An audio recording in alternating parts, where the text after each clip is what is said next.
Welcome to this edition of Sticks-n-Stones. I am happy you have joined me today.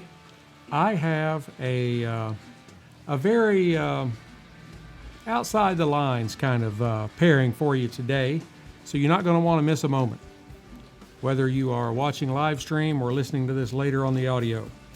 I am pairing Blackland Pecan brown sugar bourbon. Blackland is out of Fort Worth, Texas. Yeehaw! And I am pairing that with a very, very good stick. I don't even have to try it yet. I know it's going to be a good one because EP Carrillo makes some of the best. And that's what I am pairing with the Blackland Pecan brown sugar bourbon is an EP Carrillo La Historia. And I am not sure if it is E3 or EIII, but that's after the La Historia. It's got a capital E and a hyphen and then 3 little IIIs. So whatever that means, this is it. I will tell you that this is the number 2 cigar, according to Cigar Aficionado, from the year 2014. So I know it's going to be a good one. Let me turn my volume up here on the recording just a little bit. Can't quite hear myself well enough. So anyway, very beautiful stick that I know is going to be a winner, and I have high hopes for the Blackland Texas Pecan Brown Sugar Bourbon. That's a mouthful, and that's what she said. So let's go ahead and dive right into this. Blackland's, and I just love saying this, Blackland's Pecan Brown Sugar Bourbon. Blackland's got its launch in 2018-19, so they're fairly new to the bourbon game.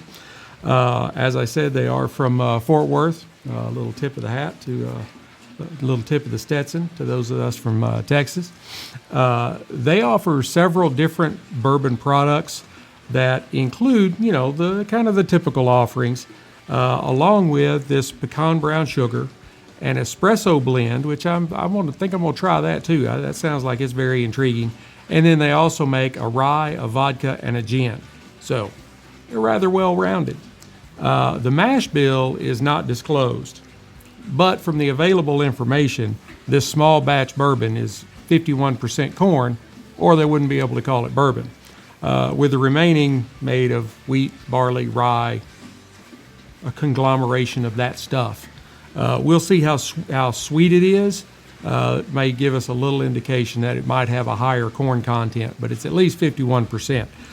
It is a non-age statement, and it is 35% alcohol by volume, which makes it 70 proof. So let's go ahead and glass us up some. I will show you this again here on the live stream. That is, that looks like a coffee liqueur, doesn't it? All right, here we go.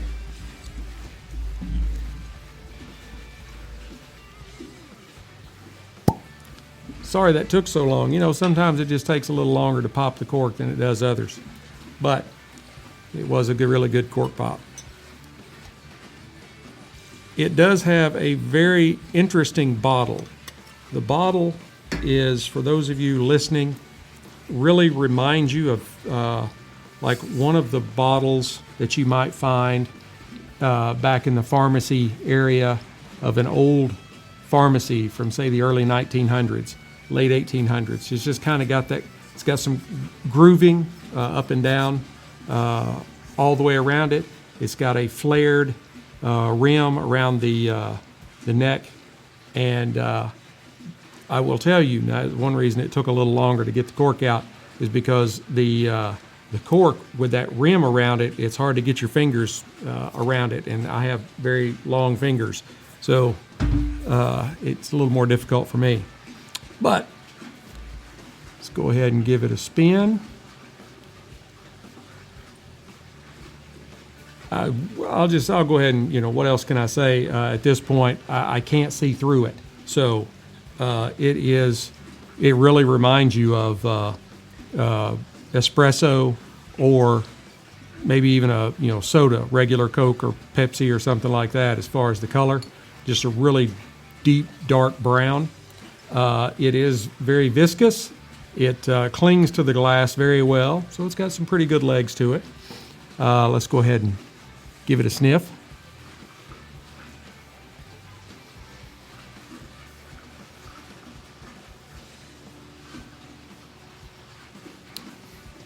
As you might expect, right away you get nuts forward, pecans. That is followed up by a really rich, sweet aroma from the brown sugar. There's some hints of caramel and vanilla and oak in it. It does have a wonderful aroma.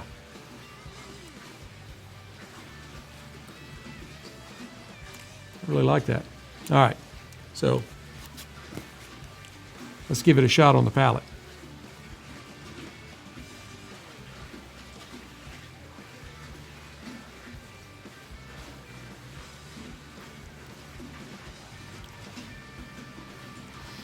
Being that it is 70 proof, it's very smooth. There's a little bit of alcohol burn to it, and a little that kind of continues on in the finish, but it's not much. It's very, very approachable. At 70 proof, it better be. But you get that kind of oily pecan nuttiness.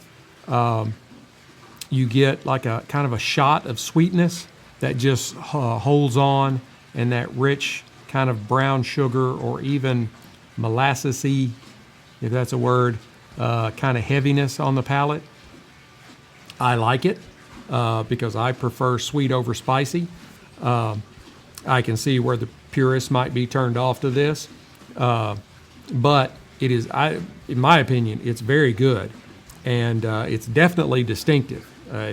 You're not going to have anything else on your whiskey shelf that's going to be anything like this. I'm pretty sure. We'll try another drink. It's really good.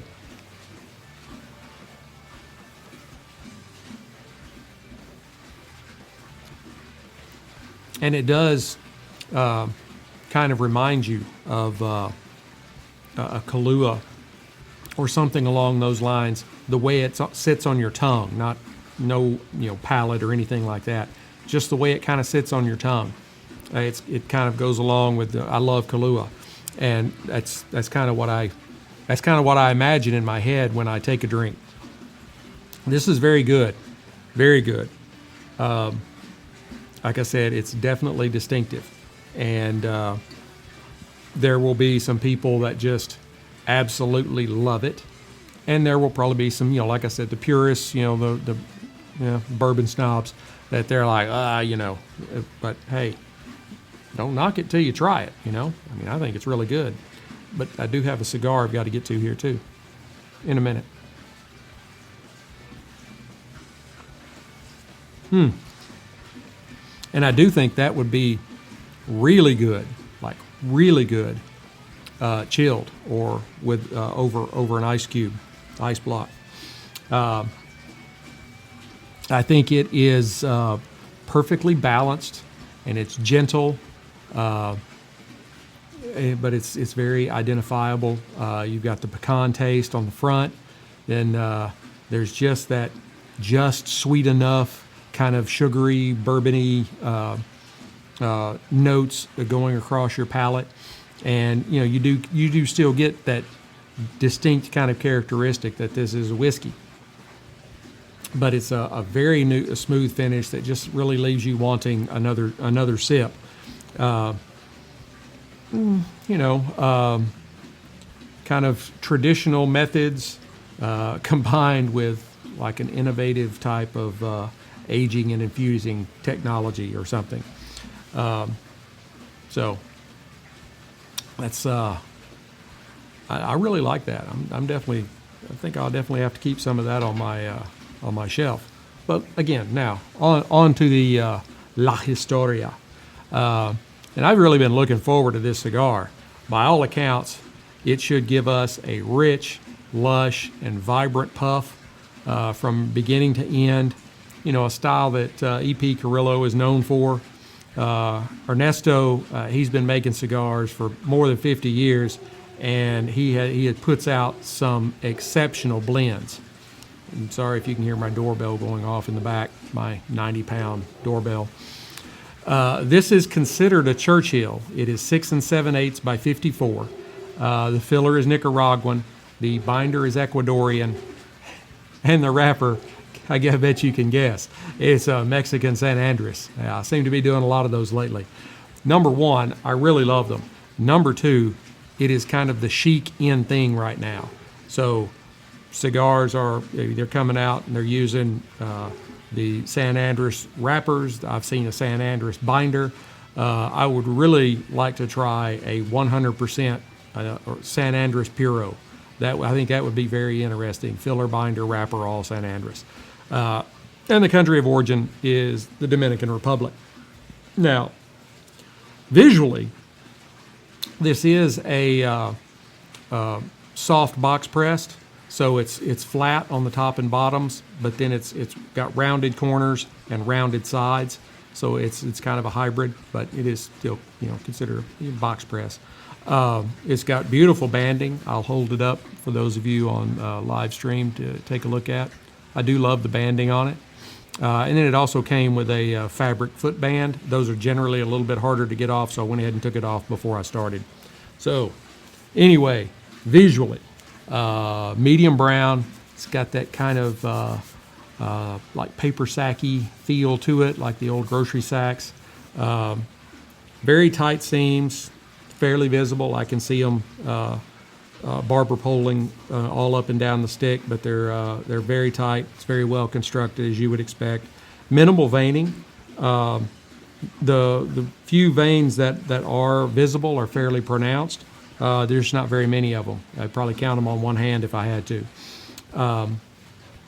And then, as I said, it had the beautiful double band with the light blue foot band. I've still got it laying over here somewhere, like that. All right. On the nose. Oh, and don't do this when you're at the cigar shop. Don't pick up a cigar and like run it under your nose.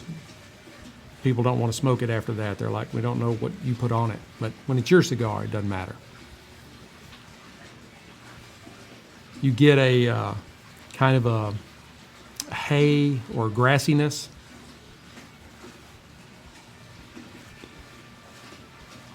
I get cedar and a little bit of earth. It's a fairly simple profile on the nose, but it's a very pleasant aroma. Go ahead and take the second part of this band off. Gonna give it a cut. Cigar V-cutter. I picked this one up today instead of the Cassetti multi-cutter. It's just the one I grabbed. Oh, and this does have a very nice triple cap. You can tell I don't know, it seemed to be a little scattered today, kind of all over the place. Just my brain is running faster than normal, I guess. So bear with me, it'll be all right. All right, on the cold draw.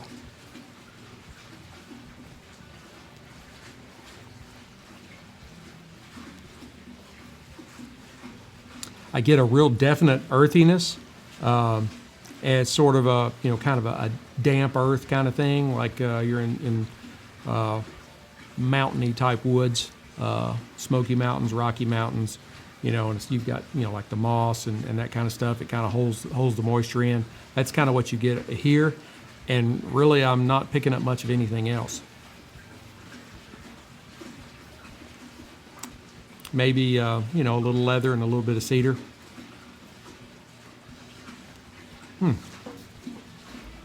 All right, let's give it a light.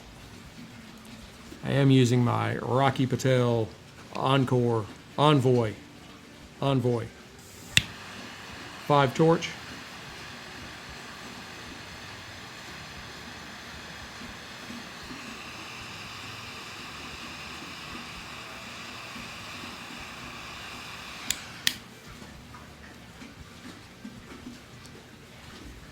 A lot of smoke off this stick right off the light.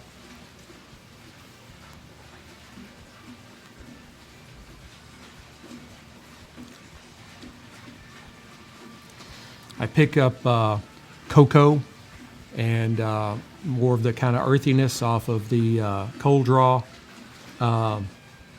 There's some leather and a little bit of kind of nuttiness.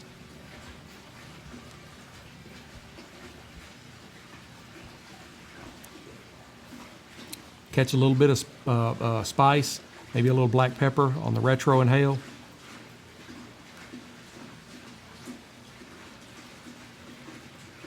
And just a really, really good volume of smoke.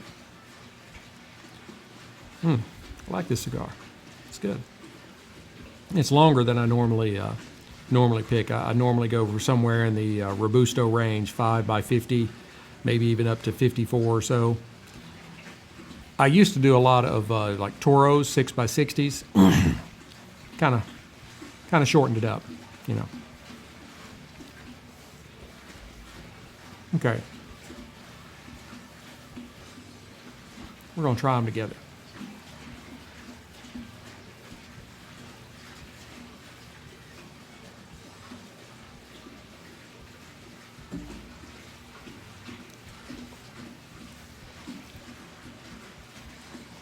This is a very, very interesting pairing. Yeah, like I've said earlier, it's kind of outside the lines, and I love to dance outside the lines. But here you've got one of the most well-known names in the business in E.P. Carrillo, along with a much lesser-known bourbon maker, distiller in Blackland. And the pecan brown sugar bourbon is pairing wonderfully with the kind of earthiness and cocoa on the stick. I'm really kind of surprised. I thought it'd be a good one, but just right off, it's really holding up.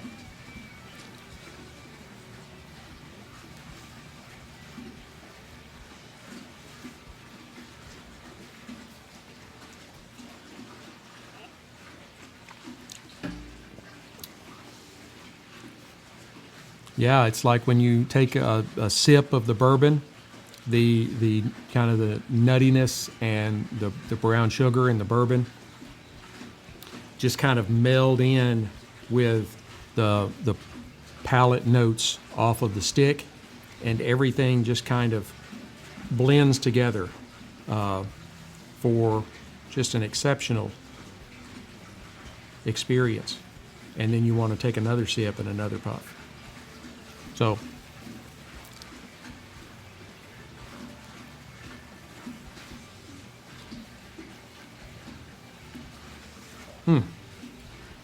it's really good. The cigar is very approachable. It's not harsh at all. I would say to me it's a really good, like, medium strength cigar. It's not mild, but at the same token, it is not overly strong, and I think that is part of also what helps the bourbon and the stick marry together very well. Is the stick is not overpowering the bourbon, and the bourbon is mellow enough at 70 proof with the added brown sugar that it doesn't overpower the stick.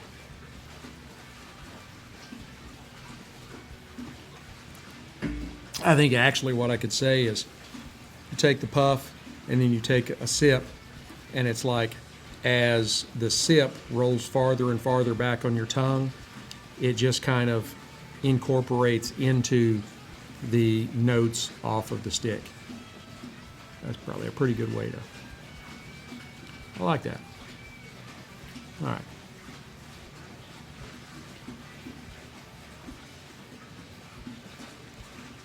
All right, for those of you on listening to this on audio, I am going to put you on hold for a little bit, and while I burn this down to the halfway mark, I will tell you before I go, I will hold this up to the camera.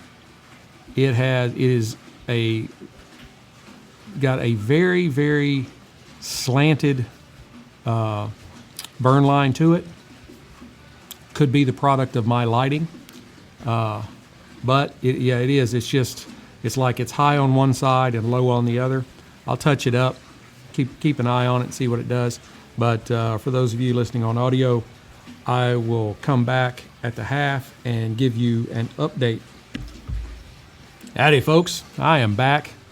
Here at the half, I was just telling the people on live stream, the cocoa has kind of morphed into more of a milk chocolate type note on the palate. I do kind of think I'm getting a little, I didn't tell you guys this on live stream, I am picking up a little bit of maybe like toasted coconut. I like that. And that has joined the earth and the nuttiness off the stick. The pecan brown sugar bourbon it's a surprisingly good match for this stick. I could see where it might get overshadowed by sticks that were really strong. One that you might need a stiffer spirit to keep up with it. Something over 100 proof, or maybe one of the like Islay whiskeys, that Islay scotches that are have a lot of smoke and peat to them. But this is a really, really good matchup. They're going together very well. The sweet, and I think I've said this before, it doesn't really reach the level of liqueur, but it's sweet. Purists, you might want to try a friend's bottle, see if you like a sip out of it, because purists will probably poo-poo it. It's not like the real regular stuff, but it is a very palatable and distinctive dram that I think it could go good on pretty much anybody's shelf if you give it the chance. I really do.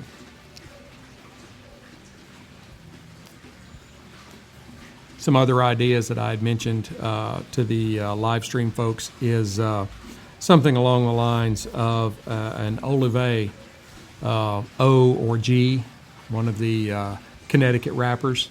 It's got a little more creaminess to it. Would probably be a really, really good match for the Texas pecan brown sugar bourbon. And the EP Carrillo, I think you could match it with just about anything up to 100 proof, and maybe even some things over 100.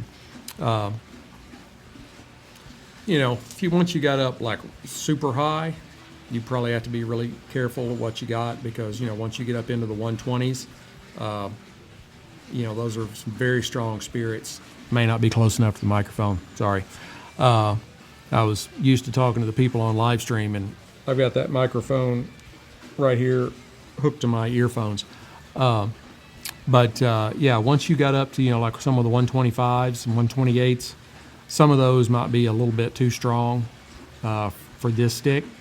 But if you got something that was like really complex, I think it'd be a really good matchup for it. I do. So, it's all personal opinion.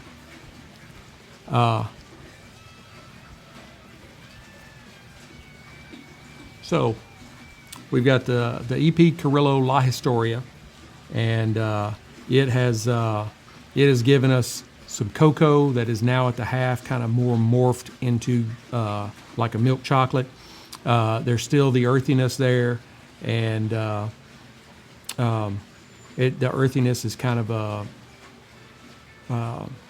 damp kind of earthiness. You'd get some leather and some nuttiness. And the Blackland, Texas pecan, I have to always look at it to get all these words in. The Blackland, Texas pecan brown sugar bourbon is going very well with it. You get some really good, heavy, creamy notes of vanilla. And then you've got the brown sugar aspect, which kind of comes across as a little more like, say, a molasses. And it's got its own nuttiness from the pecans.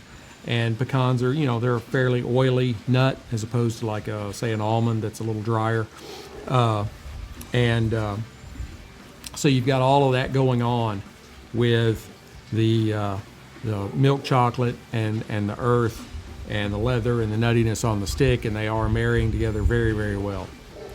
For those of you on the audio, on the podcast, I will put you back on hold, and I will come back and give you my final thoughts. And those of you on live stream, we're going to keep marching on. Yay, Stoners. I am back. Man, this has been a very interesting and surprisingly approachable pairing.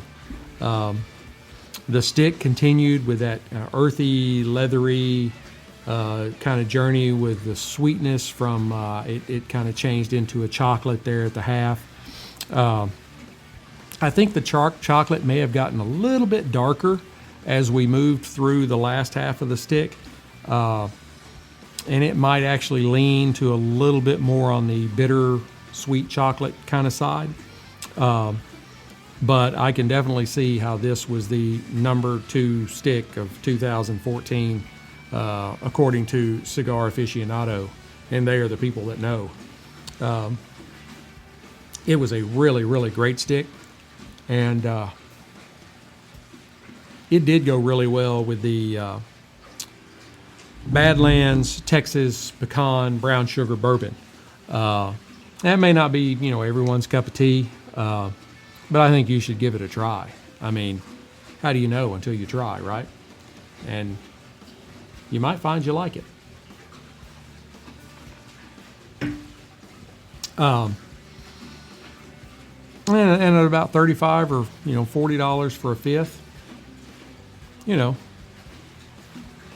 even if you don't like it, you may have people over, and you'll be like, you're trying to show the guys, and you're like, well, I got this, and that crazy guy on YouTube or Facebook or wherever that you are watching me from, he said it was great, and it was a little too sweet for me, or it was, it wasn't, like a purist, kind of bourbon thing for me, but, maybe you can try it, and they may love it, because everybody's different. That's the thing, is even when you're talking about listening to people that do the kind of stuff that I do, which there's not very many people that do the stuff that I do, which is pairing whiskey or spirits and cigars. Most of them focus on one or the other. They either do whiskey reviews or spirit reviews or cigar reviews. I do them both together. And back down again. All right. We'll tell you different things. You listen to me and I'll tell you I taste this, and you'll listen to somebody else and they'll tell you something different.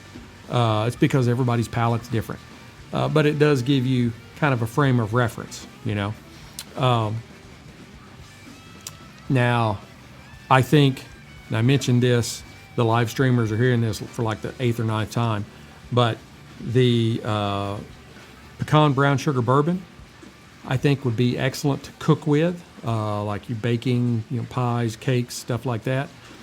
And it would also be good to go with a dessert, like if you were having a piece of pecan pie, or even a piece of like pumpkin pie, chocolate cake, something like that. I think it would go really well. It's not overly sweet, but it is sweet, and it's just a huge blast of vanilla in it, and then you have the oiliness and the nuttiness from the pecans.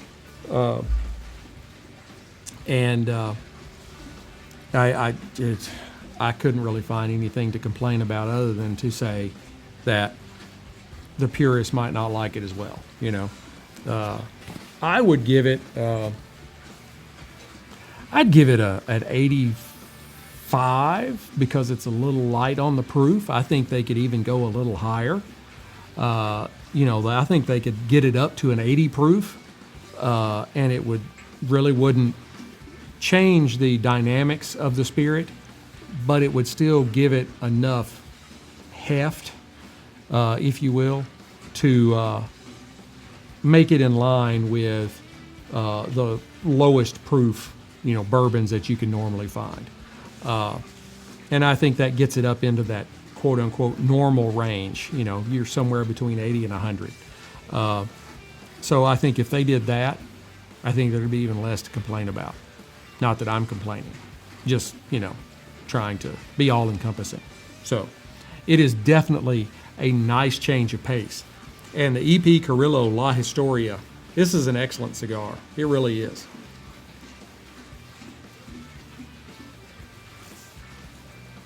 It's almost to go out on me because I'm getting down here. I'm going to have to peel the band off in a minute or I'm going to set it on fire. You know, it's a really good medium strength cigar in my opinion, even though it is a darker wrapper. And it's got that, you know, really nice earth and cocoa or chocolate and a little bit of nuttiness. And it just really went well with this particular spirit. It didn't overpower the spirit.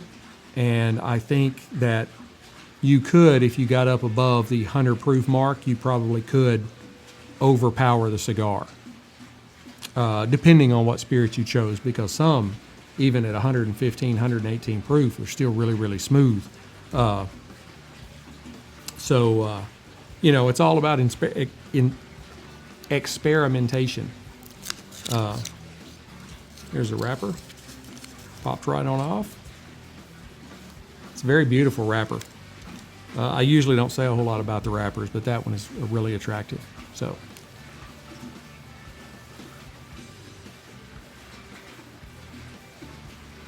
Still just, even though we're down to the end, it's still just a really great stick. I just want to go back and take another puff or two off of it. I hope you have enjoyed this episode as much as I have enjoyed bringing it to you. Please leave me comments. Let me know what you think about the show, this pairing. If there's anything that you'd like to see paired, you know, I'll take, if you just say, hey, I've got this stick, I'd like to know what to pair it with, or hey, I've got this spirit that I really like, but I'm not really sure what cigar to marry it up to. What do you think? Be happy to do it. Please hit like, subscribe, share, notify so you know when I drop new content. I'm on basically all the social medias other than TikTok. I don't do TikTok. But you can even find me on like Rumble and Getter, and I'm on Truth, but I hadn't been on there in a long time. Pretty much on those, my only real issue is if you're not talking about politics, they're not really listening to you. And I'm here to talk about sticks and spirits, not politics. I have my ideologies, but that's not what I'm here for.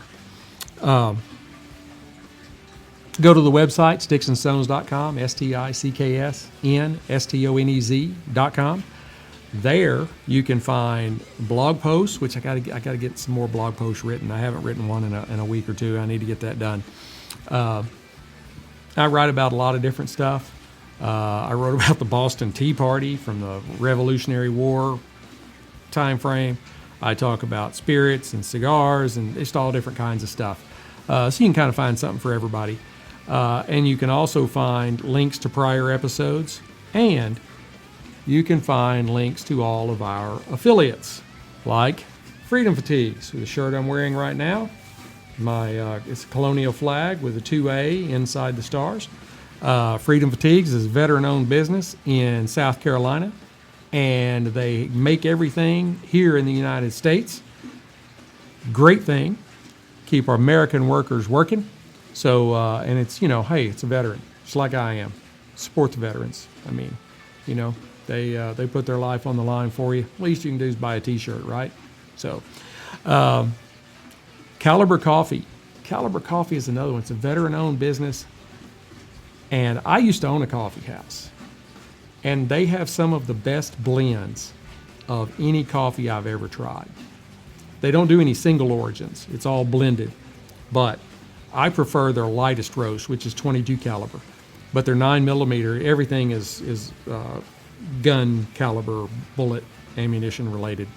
And so once you get up to the 44 Magnum and 300 Blackout, you're in the really dark roast. And I've tried all of them, and they're all good. I just prefer that 22 caliber. It's really good. They do the K-Cups, they do whole bean, they do grounds. You can get anything you want. There's a link to them right on our website. And True Classic Teas. I have a lot of True Classic Teas. I got to where I don't even wear my polo shirts nearly as much as I used to, you know, pullovers with the collar. And then definitely need to go by and see the folks at Total Wine and Cigars International. I put a link to the spirit and the cigar at Total Wine on every episode of the podcast. So when you go and you're listening to the episode and you're reading the description, it'll tell you, click this link to go look at the cigar, and you can go look at it while I'm smoking it and tell you about it, and you can order it right there. So, and also Tip Top Proper Cocktails. Pre-made cocktails in cans.